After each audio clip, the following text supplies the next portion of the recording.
नमस्कार मंडळी, मी doctor Santosh robotic joint replacement surgeon, Balaji Shriratna hospital private limited, Satara. वयाच्या 50 नंतर गुडघेदुखी का होते? सगळ्यात महत्त्वाचं कारण म्हणजे ऑस्टिओआर्थरायटिस, वयानुसार होणारी सांध्यांची झीज. त्याला आपण ऑस्टिओआर्थरायटिस असं संबोधतात. ऑस्टिओआर्थरायटिस मध्ये नेमकं होतं काय? तर हाडावरचं जे महत्त्वाचं आवरण आहे, टणक आणि कडक, हे जे आवरण आहे त्याला कार्टिलेज म्हणतो.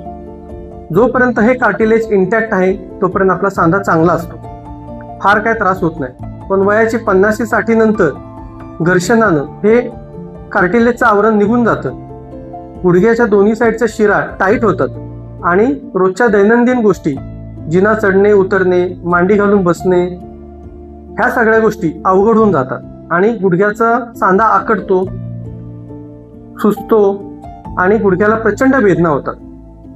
ह्या गोष्टीला आपण ऑस्टिओआर्थरायटिस असं म्हणतो. ह्याला वयानुसार होणारी सांध्यांची झीज असं म्हणतात. थँक्यू.